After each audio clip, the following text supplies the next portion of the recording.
What is the poorest country in the world? Africa. What is the poorest country in the world? Africa. What is the poorest country in the world? Africa.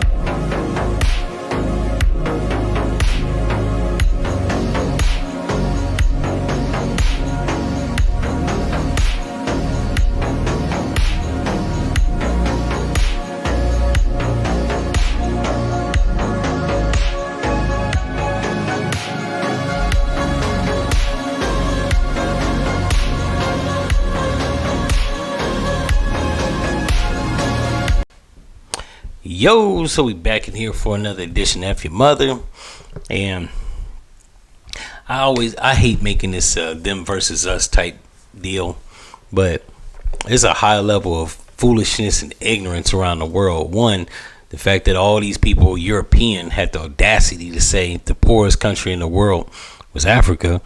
One, that's not true, and two, it's been pillaged and sabotaged, and three, it's not a fucking country. Stupid. Like, people don't read books, or they public school systems in whatever country they in just failed. It's bad enough Americans have the IQ of a handball. Not me though, but most of them, they just believe anything. Now, I've had my words and my beefs with Africans. However, they distant cousins, and I got nothing but love for people of a melanin hue. So I hate when people try to shit on them in a roundabout way. Like, if you don't know something, just say I don't know. But to get on social media, somebody put a microphone in your face and you say the dumbest shit possible, you need counseling, and a lot of it. Right? And they were just proud to say, and it's always the women. I hate to like bash the women, but it's always the women getting on social media, just put a camera and a microphone in their face and they say the dumbest shit.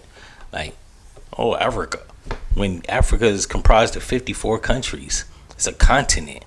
Now, are there poor parts of the continent? Yeah.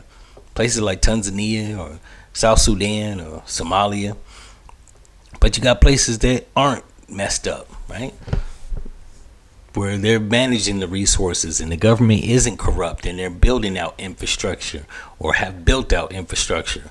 Even if it was built by the Europeans or the Chinese, it is built, right? And they utilize it, maintain it. So to say that like Africa is a poor country, motherfuckers around the world and even in America need to read a book or two. Like, any event, if you like this episode, you know what to do. And since people want to trash Africa, I figure I'd give you a tidbit of medieval Europe on the way out. Any event, I'm out. The most disgusting customs of the Middle Ages. The Queen Isabella of Castile frequently boasted about her status as a warrior queen, often emphasizing her adherence to certain customs. Among these, she proudly proclaimed that she had only taken 2 baths in her entire lifetime, one upon her birth and the other prior to her wedding. Weddings were typically scheduled for June, as May was considered the month when bathing was most frequent. This practice led to the tradition of bridal bouquets intended to mask any potential odors. Additionally, fans were commonly utilized by women to conceal their decaying teeth and to mitigate unpleasant breath.